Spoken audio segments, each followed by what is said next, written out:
All right. So, first of all, I know him. Hi, Kai. Hi. How are you? Kai. Hi. How are you? Hi. Hello. Kai. Hi. Salam. Hey, how are you? Last but not least. Okay. Hi. All right. So today is 5th of January. Sorry. One day before your Christmas. All right. Let's talk about something very interesting. First of all, number one, who's been here for more than a year? More than a year? Yeah. Or who's been here less than a year? It's probably easier, right? Anybody? Less than a year? Okay, so tell me, 2018, did you see any improvement here? Did you see anything get better for you? That they treated you better, that your rest was better, that your minimum rest was better, right? No? How come? I thought things are supposed to get better. All right, so now let's talk about Entebbe. Do you know what happened in Entebbe? Yeah. Forest? Yeah. What did they do? They what? I want you guys to learn something, you ladies, not guys, right? He's only the guy, right? In Entebbe, they went off the runway, right?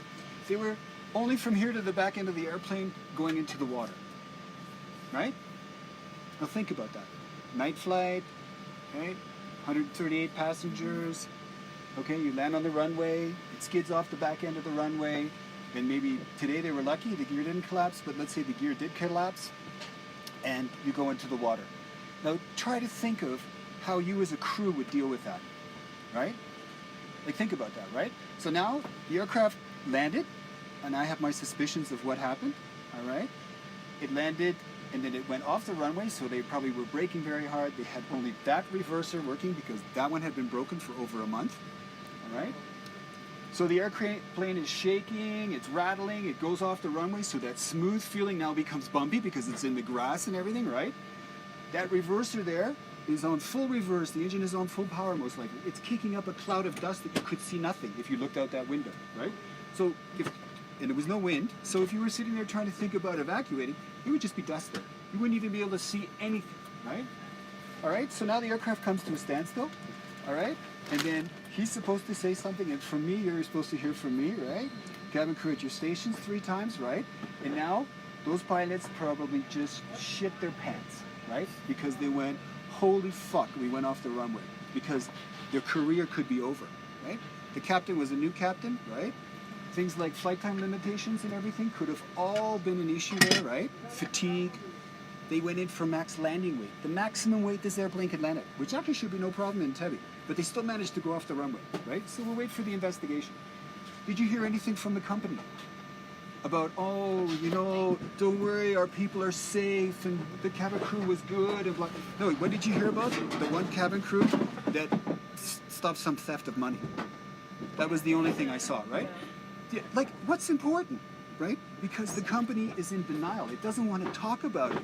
It wants to pretend like it's not happening, right? And this is the problem. If you pretend like everything is perfect and it's all falling apart around you, trust me, in all my captain's reports, I've been 1 month ago, not quite 1 month ago, 29 days ago, I flew that aircraft and I wrote a captain's report and I blasted them. I said, you are going to have a runway incursion if you have it. Excursion, sorry, right? I wrote it. I saw it coming. The maintenance done on that engine wasn't done right at the time and everything. I saw it coming, right? They never say anything to me, right? So the reason why we're briefing now is that, okay, most likely you're not going to go off the runway because you're flying with me. Because I think I'm actually quite good. And I think he's pretty good, or he's getting better, right? But the thing is that when the pilots make a mistake, you have to deal with their bullshit, right? So when the pilots, and had that happened in Addis, almost everybody would have been dead. Why? Because Addis, on that runway, which is, let's say, this other runway closer to us, if you go that far off the runway, it drops off a cliff almost. If this airplane would have broken up, it would have been a fire, and I guarantee you not less than 50 deaths if it happened in Addis, right? They were just so lucky that they did it in Entebbe, right? So lucky, right? And that's what I want you to understand, man. Things can go bad so fast. And when they go bad, you really have to have your shit together, right? So now, when I'm looking at the pictures, and unfortunately there's not that many, right? There was day pictures, so nobody was taking pictures at night. Okay, they didn't use the slides, all right? So in other words, what would be great to hear is the voice recording. what the cockpit said to the cabin crew, what the cabin crew said to the cockpit, what the passengers were doing. Did they stand up? Did they panic? Did they try to evacuate? Maybe they evacuated on one side. Passengers, once the engines are shut down, can open the overwing exits. Whether you say yes or no, they will still do it, right? Did the passengers get up and panic? Because I guarantee you, had they evacuated, it would have been a mess. You would have had those passengers fighting for their bags, pushing, old ladies getting stepped on, infants getting pushed out of the way, because if that plane was on fire or something, there's no more listening to you. Please stand up, leave everything, jump and slide. No chance, right? This is what your yellow book doesn't tell you. Your yellow book doesn't tell you how this chaos can erupt in here, right? And then another problem is that you're there in Entebbe, you go off the end of the runway, and whether they had gone in the water or whatever, right? And then all these people spill out into the darkness. There's no lights down there. There's nothing there. All these people will go, and they will go here with their, when they get off with their bags and everything. It'll be a mess. It would have been a mess. And had there been, let's say, casualties or deaths, by the time, how long do you think in Entebbe, at that airport, it would take for an ambulance to get there? I would bet you 30 minutes. Maybe 5 ambulances if you're lucky, right? Like you could need 50 ambulances. You would have people with burns and everything, trauma, whatever, right? So what I'm trying to get at is this is a pretty goddamn risky business. And this company is very risky. This company does things I have never seen in my whole career. 1982 I started. I write captain's reports that are pages long. Are they good or bad? I analyze everything.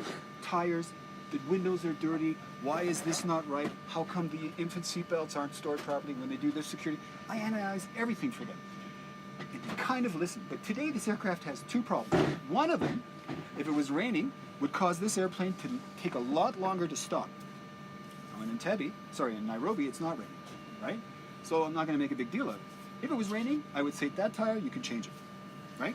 And on one aircraft, I made them change 3 tires. 3 tires. I had 7 engineers ready to fight with me. I said, listen, you want to fight with me? I'll kill all of you, right? But the bottom line is if I don't sign the tech log, the plane is not moving. So you get a new airplane, new captain, or you change the 3 tires. They changed it. And I heard nothing from the company.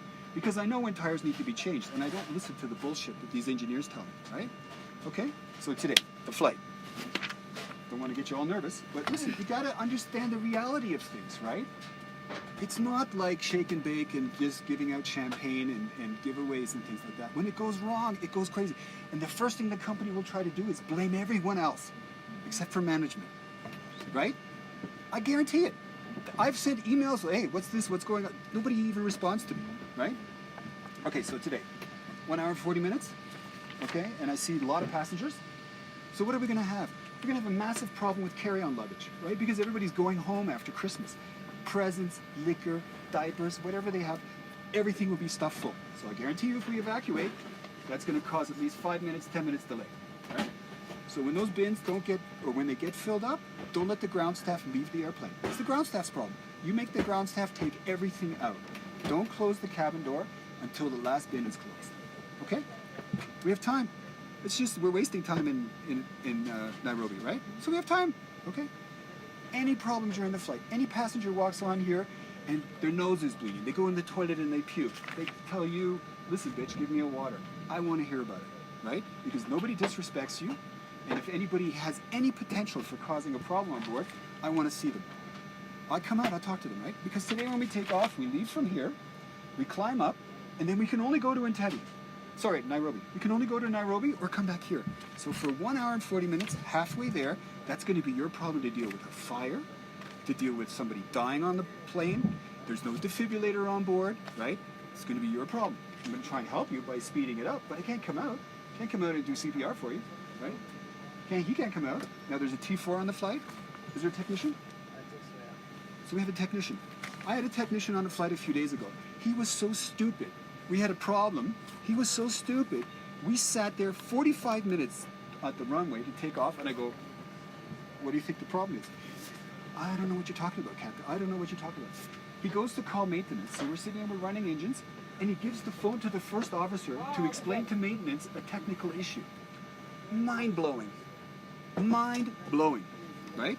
That's what you're up against, right? Okay, so during the flight, any problems? Too hot, too cold, any weird sound, any weird something. Take your camera, video clip it, send it to the front, right? let me know. If I see something, I'll let you know, right? I communicate, right? You communicate with me. That's the key to making sure that if anything goes wrong, you keep it under control, right? And under the threat error management, the sooner you see a little problem that goes into a big problem and we stomp it and crush it, the less problems we could have, okay? All right? So now when we get there to Nairobi, we shut the engines down, and then it's some kind of rest. I've been fighting now for almost a year to get us into the lounge, the Turkish lounge. They don't even respond to my emails, right? I said, why during the day do we go to the hotel for lunch, and why don't you send us to the Turkish lounge, right? Because it's just less fatiguing, right? We leave here, they turn off the APU, the lights are dark, the doors are open, the mosquitoes are flying around. Really nice way to treat the crew, right?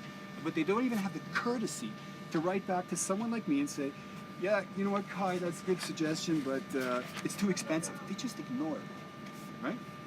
Now, I went to the Turkish lounge to see if I could get my last crew in, and they're like, we could let you in, but we can't let the whole crew in. And I said, well, if I come in and the crew doesn't come in, it looks pretty bad, right? I sent an email to the lounge and to the company, to all our bosses there, and I said, here's the lounge, communicate with them, get us in there. Nothing. All right? So, if we have any issues tonight, with the camera, the code word is going to be pillow. All right? Camera works. Fueling? Did we get a flight plan yet? Yeah. Oh, you brought it. Yeah. Sorry, yeah, right. What am I doing? Is the fuel truck there? Do me a favor. Tell him 7-6. 7-6. Can you just go out there and tell him, please? Yeah. Okay. How come there's 6 of you? I don't know. You're so generous today. All right. Well, make the best of it. What's the load up here? 7. I'd say 7. Okay, and in the back? 143 or something, right? 140, yeah. All right. Are you going to have enough time? So, for your service, do you want me to fly slower? I'll fly slower. Okay, I'm going to fly slower. So I'm going to fly slower, release you as soon as I can, right? Halfway through the flight, I'll call you, and then I'll say, how's it looking? Top of descent is this time? Are you going to be finished or not? Okay? Sure. All right? Because I don't want you guys to get stressed out with your ladies, with trying to push the service and everything, right? Because we have time over there, right? Okay? Thank you. Any problems? So thank you. All right. So have fun. And for your PA, it's Kai. Kai. Yeah, Sky with no S. Thanks All right? so much. Thank you. Okay, bye-bye. And the altitude? 1 second.